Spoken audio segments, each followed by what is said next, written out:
if you should cross that line for good. Whatever you decide, ask yourself from inside, what would love do now? Everything is either an act of love or a cry for love. That's why for love we try for love. In the end, that's all we know. It's real. Whether right or wrong, whether right or wrong, doesn't matter just as long. Doesn't matter just as long as you let your heart decide.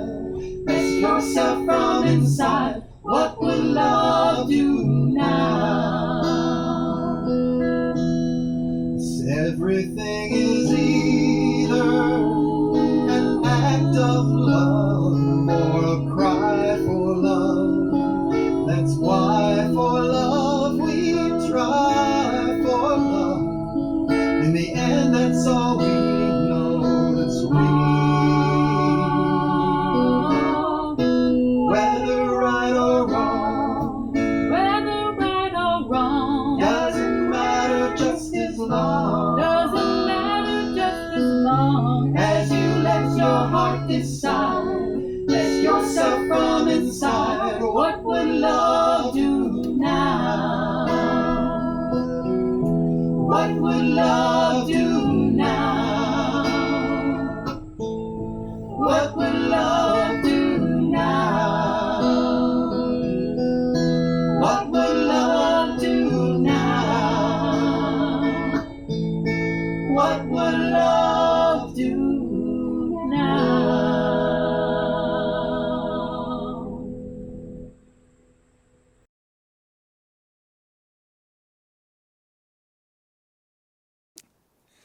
Good morning.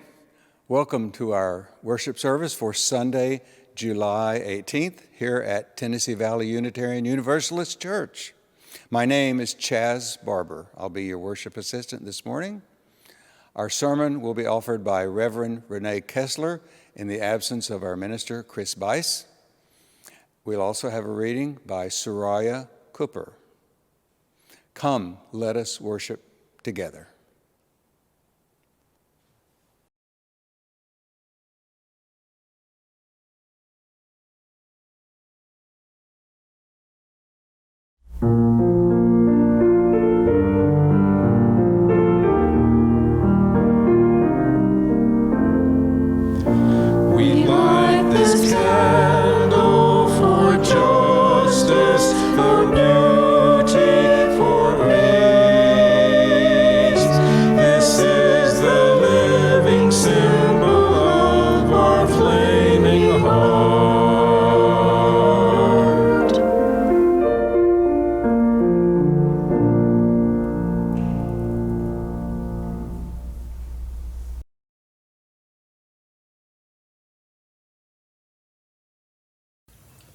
Love is the spirit of our church, and service is its law.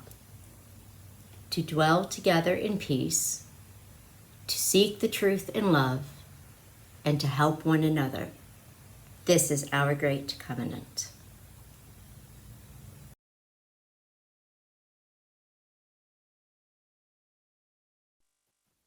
Take a breath right now and notice how abundant the air is, full of life-giving oxygen, offered freely by trees and other green-growing things.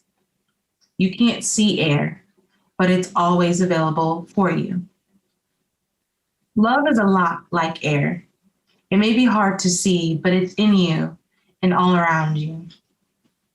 In the process of life, dealing with hassles in personal relationships and being bombarded with news the way it's presented now, it's easy to lose sight of love and feel you can't place your faith in it. But in fact, daily life is saturated with moments of cooperation and generosity between complete strangers. let alone with one's family and friends. Love is woven into your day because it's woven into your DNA. Love is actually the resting state of your brain. It's home base when you are not stressed, in pain, or feeling threatened. It's all too easy to be driven from home by something as small as a critical comment in a meeting or a frown across the dinner table.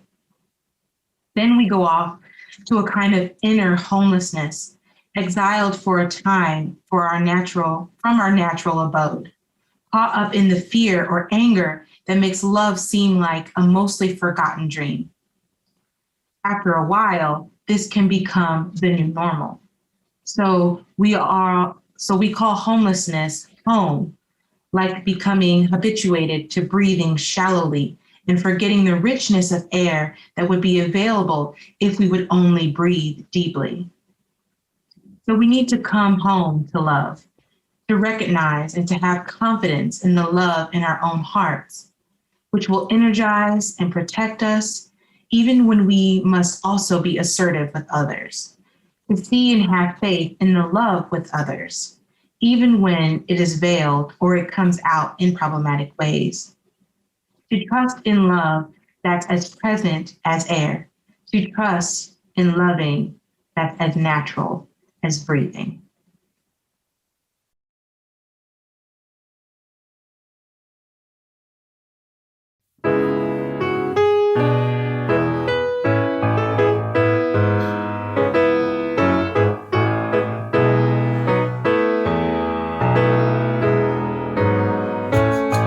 The promise of the Spirit,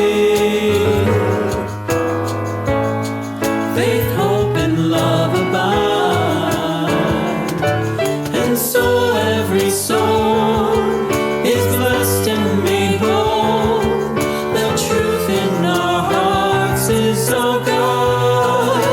We are answering the call of love. Hands joined together as hearts beat as one, emboldened by faith, we dare to proclaim we are answering the call of love. Sometimes we build a barrier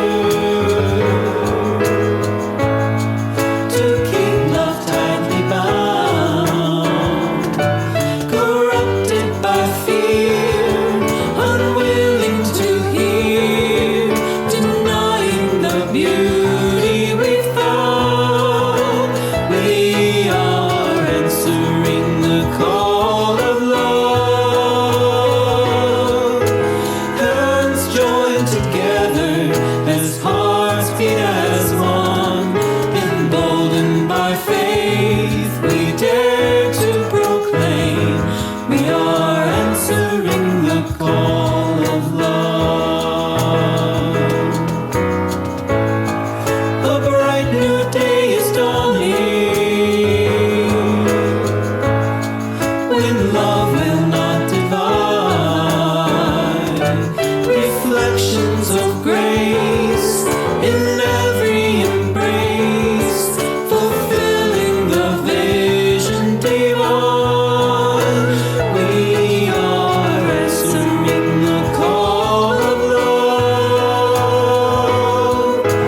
Hands joined together as hearts beat as one, emboldened by faith, we dare to proclaim we are answering the call of love. We are answering the call of love.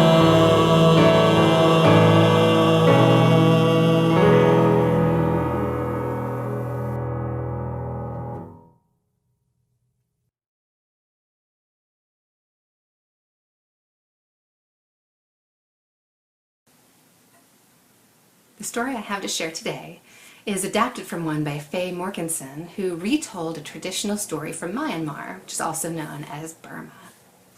There are 1,000 135 different kinds of birds that make their home in the jungles and the wetlands and along the coast of Myanmar. And once upon a time, it is said, those 1,135 kinds of birds did not get along. They were always making a terrible ruckus. Have you ever heard birds making a lot of noise? Do you ever wonder what they're saying? Why do you flap your wings so fast? Your feathers are too red. With that technique, you will never be able to catch a worm. And often the birds got so carried away that they said, I'm a better bird than you. And their reply was always, no, I'm a better bird than you. There was no friendship amongst the birds, and not much fun either. But finally, Pheasant grew weary of this.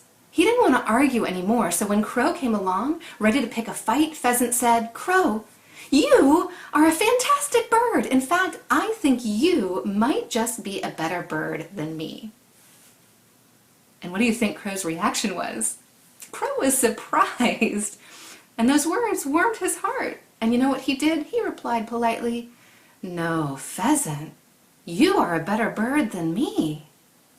And Pheasant's heart felt warm too. And the two struck up a conversation, and they got to know one another, and they found that they got along very well. And before long, they decided to live side by side. The two birds enjoyed one another very much, and now their conversations were completely different than they had been in the days of argument. One day, when Pheasant stood stock still, Crow noticed and said, that was a good way to avoid being seen by enemies. And another time, when Crow was building a nest, Pheasant said, those sticks will make a good, strong nest. But have you ever thought about a way to make it a little softer inside? And Crow looked at the nest, and then looked at his chest, and then he began to add some downy feathers to the nest. Talking and getting along like that made it easy to learn from each other and be together. And the two friends' affection for one another was obvious. I wonder what it looks like when you and one of your very best friends are together. And you know what? The other birds, what do you think they saw? Well, they saw something that surprised them. They were not expecting that. How could Pheasant and Crow spend so much time together without arguing? And so some of the birds decided to test the friendship to see if it was really real. Pheasant, why do you spend so much time with that good-for-nothing Crow? They would say. And Pheasant would say, oh, you mustn't say that. Crow is a better bird than I, and he honors me by living with me. And then, the next day, they would go to Crow and say, Crow, why do you spend so much time with that good-for-nothing Pheasant? And what do you think Crow said? Crow said, don't you ever say things like that. Pheasant is a better bird than I am, and it is an honor and a gift to live with him. And the birds were deeply impressed by Crow and Pheasant's attitude toward one another. And they began to wonder, in a way that they hadn't wondered before, why do we always fight and argue? They watched how Crow and Pheasant treated one another, and soon they learned that it wasn't so difficult to be kind. And they also learned that when they practiced compassion in the manner of Crow and Pheasant, life was much more enjoyable. And it is said that that is how friendship and respect developed among the birds.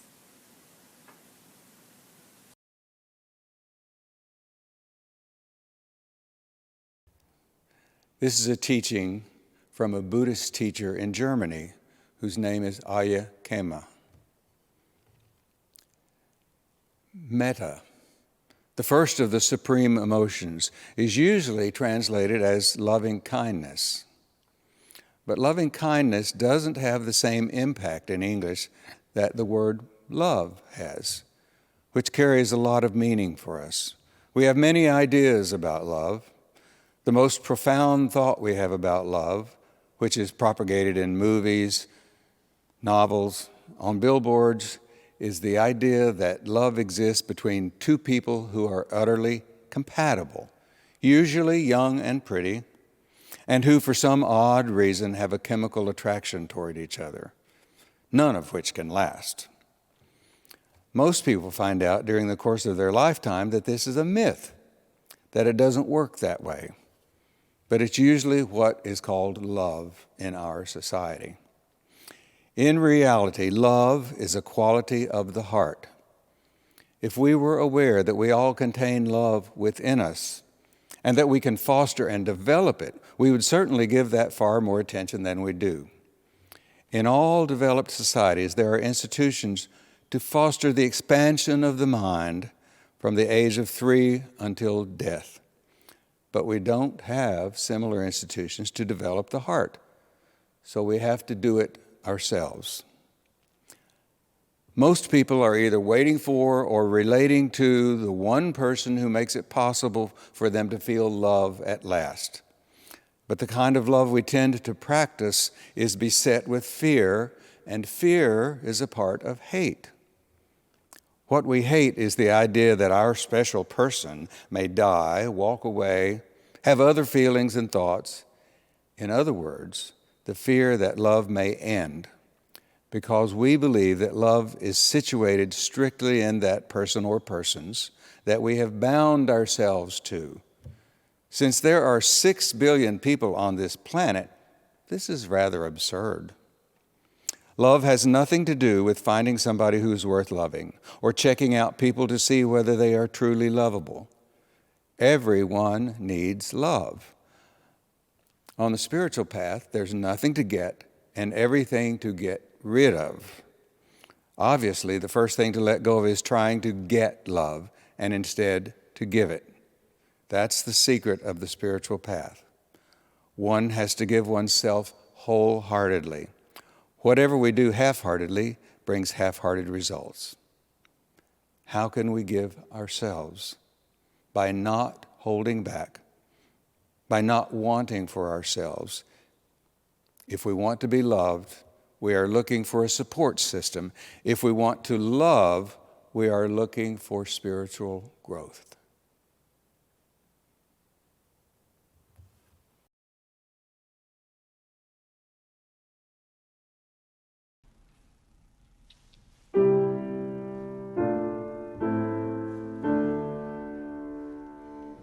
May I be filled with loving kindness. May I be well. May I be filled with loving kindness. May I be well. May I be peaceful and ease. May I be whole. May I be filled with loving kindness. May you be well. May you be filled with loving kindness. May you be well. May you be peaceful and at ease. May you be whole. May we be filled with loving kindness. May we be well. May we be filled with loving kindness. May we be well.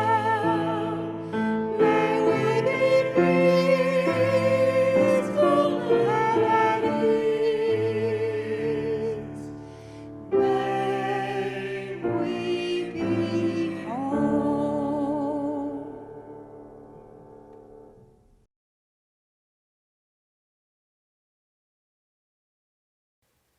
We remember everyone in our congregation, whether they're sick or well, sad or lost.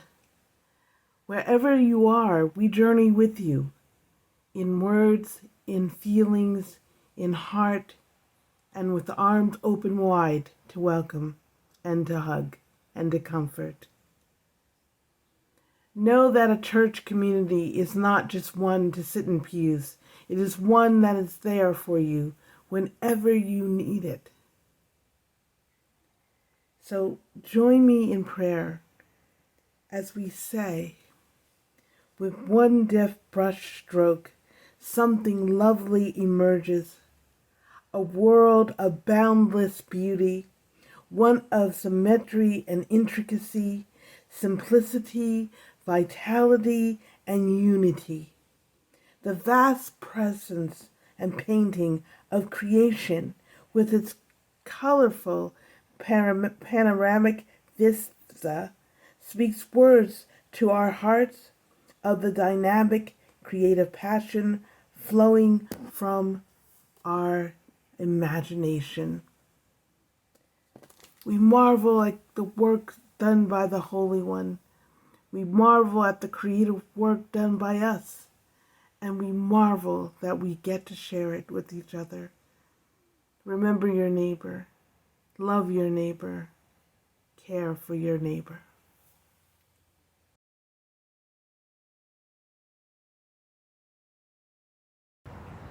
Good morning.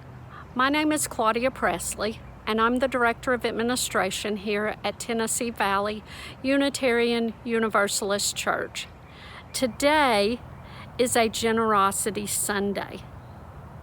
What that means is that 100% of the contributions that come in today that are not marked as a pledge will go to the General Operating Fund of TVUUC. That helps us to pay our utilities, our salaries, our grounds maintenance, anything else that is one of our general operating expenses. The way you can give is to go to tvuuc.org/give, or you can text give to the number 73256, type in TVUUC and the amount that you would like to give. So once again, thank you for joining us. We hope you have a wonderful Sunday.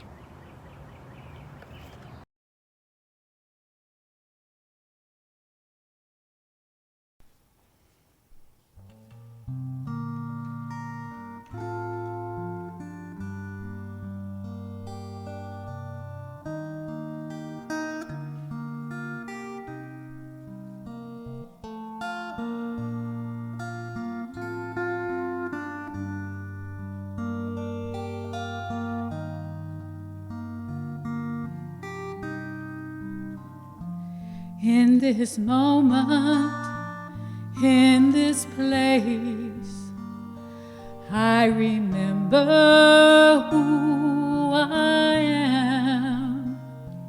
Letting fear and worry fall away from me, I open my eyes and I see there is only love. There is only love. Love that heals, love that sets us free. There is only love.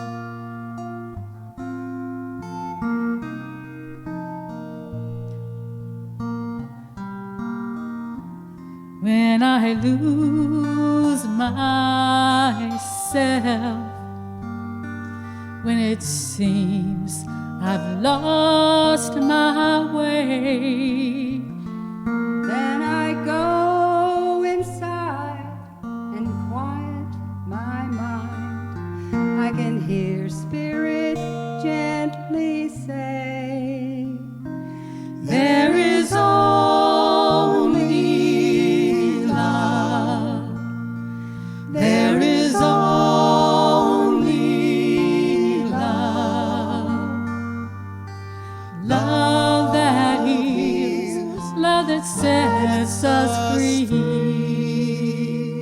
There love. There is only love. There is only love. Love that heals, love that sets us free. There is only love. There is only love. There is only love. Love that heals, love that sets us free. There is only love. There is only love. There is only love. There is only love. There is only love.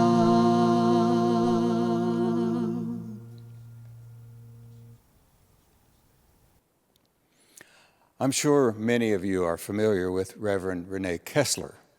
Since 2014, she has been the director and CEO of the Beck Cultural Exchange Center on Dandridge Avenue, succeeding such luminaries as Avon Rollins and Bob Booker. Prior to her present position, she was the longest-serving chairperson of our local Martin Luther King Commemorative Commission. She is also on the Ministerial Staff of Mt. Calvary Baptist Church. She last spoke to us in person in June of 2019. Today's video sermon was offered especially for today's service. Please open your minds and hearts to a powerful message from one of Tennessee's most interesting and influential people, Reverend Renee Kesler.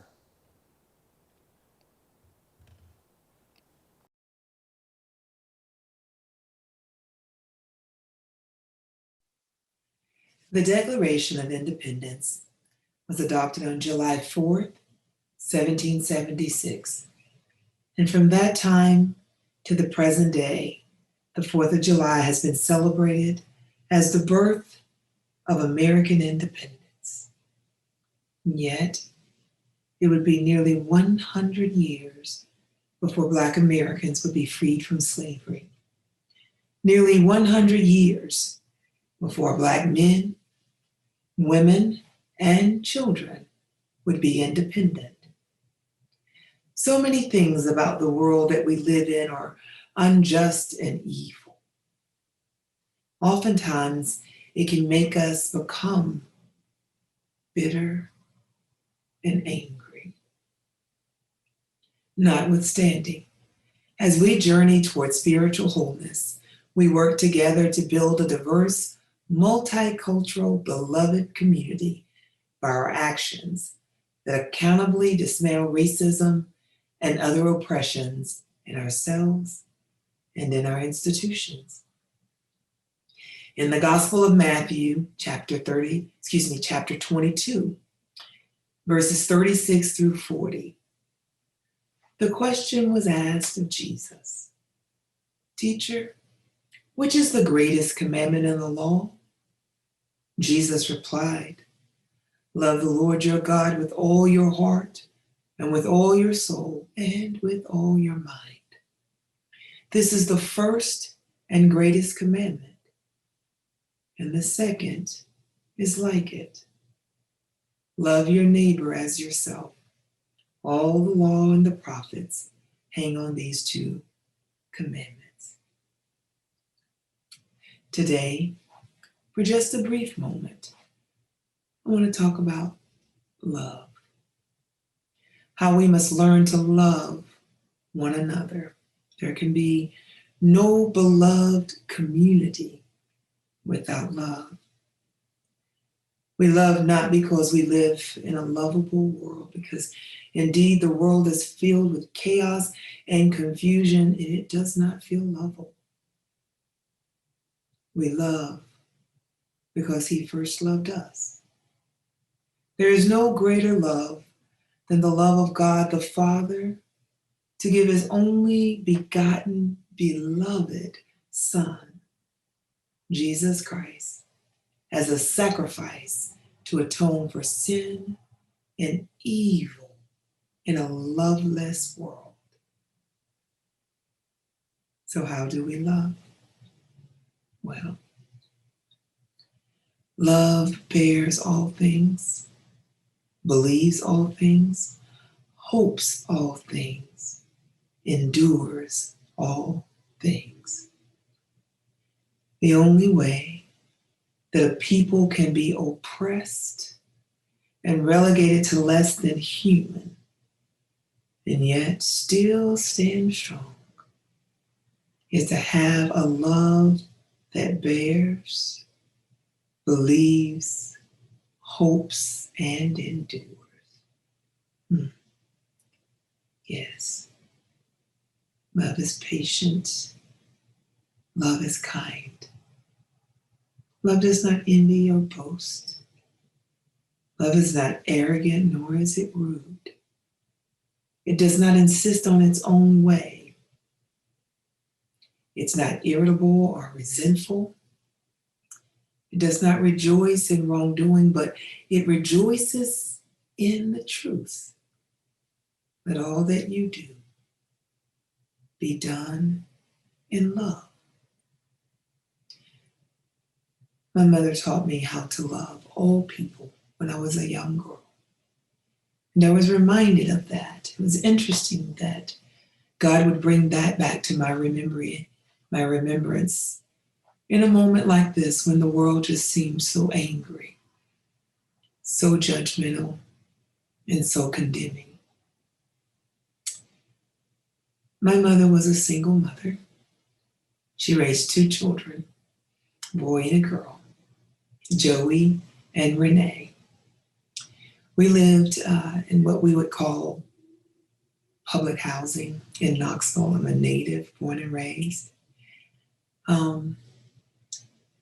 And I remember after living in the housing projects and living in apartments and things like that, my mother finally married my stepfather. And for the first time, we lived in a house. Never lived in a house before. Never lived in a single dwelling where there weren't neighbors up above you or beside you, separated just by a wall. But we moved into a house and I thought we had really made it. In fact, I thought we were rich. And we even had a yard man. So in this case, I'm thinking we must be filthy rich. His name was James, and James was our yard man that pretty much covered most of the yards in the area of East Knoxville. James was different than most of the people in the community. James would walk everywhere he went. He would carry every bag of tools that he owned on his shoulder in a knapsack, and then he would have all of his large tools, and he would go throughout the neighborhood doing yard work. And so on Saturday afternoon, he would come to our home and cut down all the weeds and the trees and all of the limbs. And about halfway through his task, my mom would call him into the house and say, "James, come and have lunch." And she'd fix him the best lunch, a double-decker sandwich with iceberg, frosty lemonade, and chips and pickle. And my brother and I would watch him. We always laughed at James, all the kids. James smelled really bad, and he had an odor that was awful, and we would make fun of him as we held our nose and laughed at James. And James talked to himself, and all along the way when he was clearing the lines and the fence lines and cutting down, he'd just be talking to himself, and we'd just laugh. And he'd chew the tobacco and spit that out. But my mom always called him about halfway through his task while the kids were outside playing and making fun of James to come and have his lunch. She'd sit him on our dining room table in front of the air conditioning, and he would have his lunch. And when he would finish, my mom would say, "Okay, James, let me know when you've completed your task today." Well, me and my brother would always say to each other, "I'm never eating out of that plate again. James ate off that plate. Oh, that's nasty. I'm never drinking out of that cup again. James drank out of that cup." And so we would just make fun of James. One day, my mom was about to take James to his next job. She would always say when he finished, "James, put your tools in the trunk and let me drive you to your next appointment." He put his tools all in the trunk and he'd get in the front seat. And this particular day, my mother said, "Renee, I want you to ride with me." "No, Mom, I don't want to ride with you to take James." "Sweetheart, get in the back of the seat of the car, in the back seat, and ride with me today." And so I did. And so my mom dropped James off at his next stop and bid him farewell and said, "I look forward to seeing you in a few weeks and have a good day." And then she would ask me to get in the front seat with her. And then I asked my mom, I said, "Mama, why are you so nice to James?" I said, all the kids talk about him because he wears every stitch of clothing that he owns and he has them all on and it's hot and he smells awful. I think if he took off some of those clothes, he wouldn't smell so bad. And he chews that tobacco and he carries all those tools and he talks to himself and he grunts and he does all of these weird things. Mom, James is really weird. And we all laugh at him. And my mom looked at me and she said, "Baby, I want to explain something to you about James." I said, "What, Mama?" I said, "Because no one is as nice to him as you are. No one thinks to drive him to his next location. No one treats him the way you do. Mama, why are you so nice to James?" And she said, "Baby, because that's somebody's child." She said, "I never want to leave this world and have someone mistreat my child." That's what love is. Love is recognizing that everyone is somebody's child, no matter what their age, how they look, where they live, how they smell. That's somebody's child. I never looked at Mr. James quite the same anymore.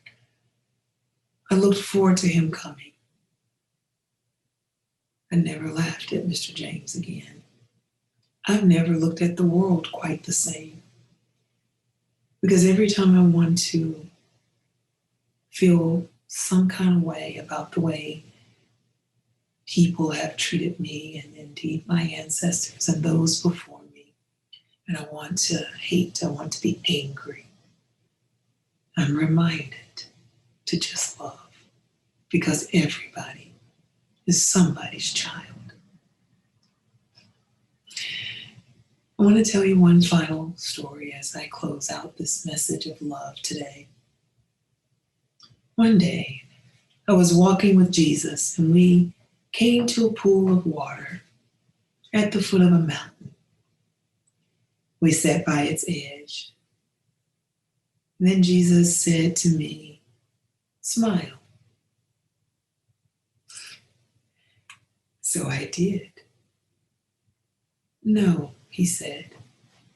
"Smile into the waters. Lean over the waters and smile." So I did. Now, make a face of anger.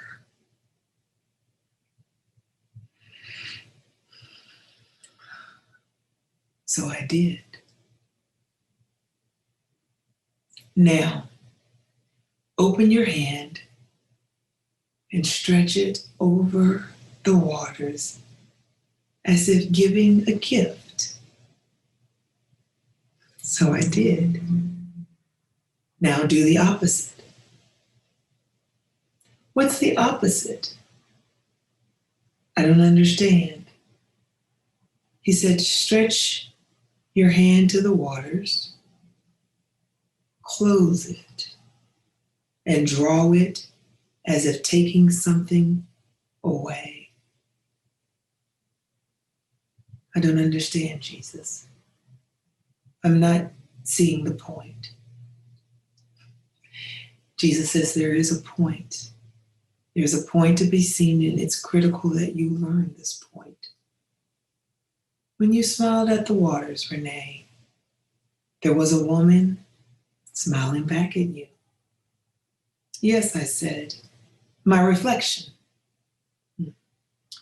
And when you glared at it, the face, an angry woman, glared back at you.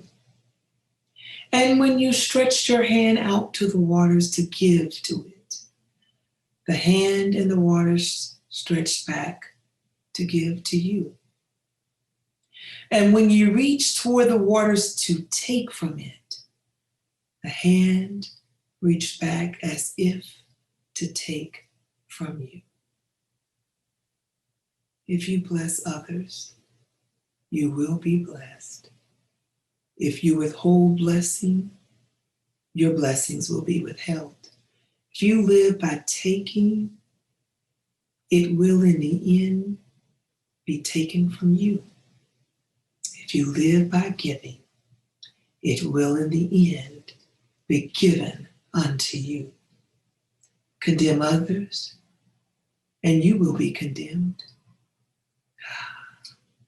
Forgive others, and you will be forgiven. Live with a closed hand, and his hand will be closed unto you. Live with an open hand, and his hand will be opened unto you. What you give will be given back. What you take will be taken back. Therefore, live a life of love, of giving, of blessing, of compassion, of an open hand and heart. Whatever you do, remember, Renee, what you saw here today. Live your life in view of the face in the waters. Love is patient. Love is kind. Love does not boast. Love is not envious. It's not arrogant. It's not rude. It does not insist on its own way. It's not irritable or resentful. It does not rejoice in wrongdoing, but rejoices with truth. Let all that you do be done in love. For love bears all things, believes all things, hopes all things, endures all things. We will be the beloved community because we will have learned how to love. God bless you. Thank you.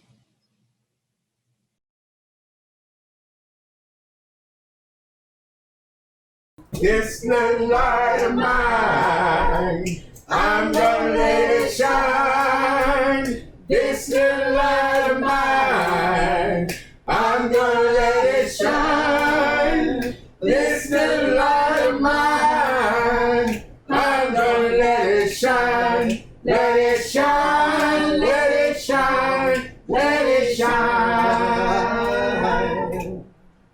Down on bended knees, Lord, I'm gonna let it shine. Down on bended knees, Lord, I'm gonna let it shine. Down on bended knees, Lord, I'm gonna let it shine. Let it shine, let it shine, let it shine. Where I go,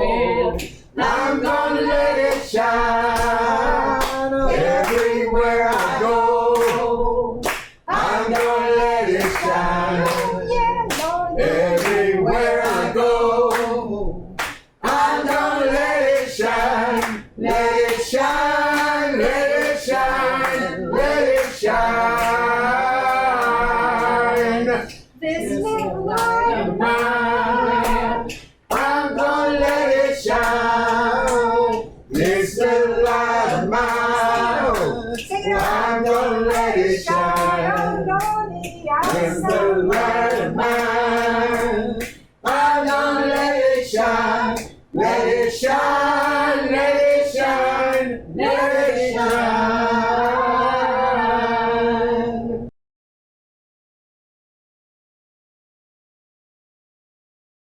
We have a calling in this world by Jean M. Ricard. We have a calling in this world. We are called to honor diversity, to respect differences with dignity, and to challenge those who would forbid it. We are people of a wide path. Let us be wide in affection and go our way in peace. Amen.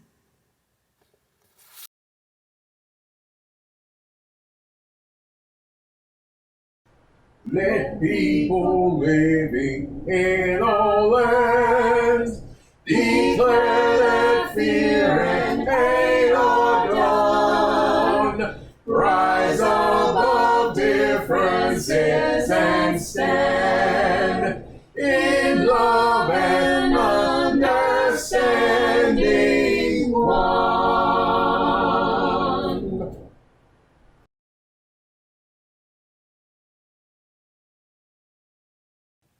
This service has enlightened, has emboldened, has encouraged us to all reach out beyond ourselves, to greet our neighbors, whether by phone, by email, by visit, by call.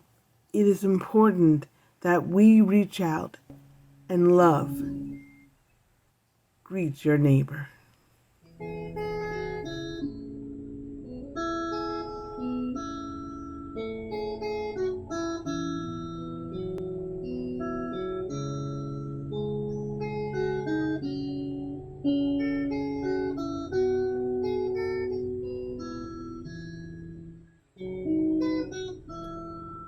Just before you say something you can't take away, take a breath and let it out. Try to think about what would love do now. Wondering if you should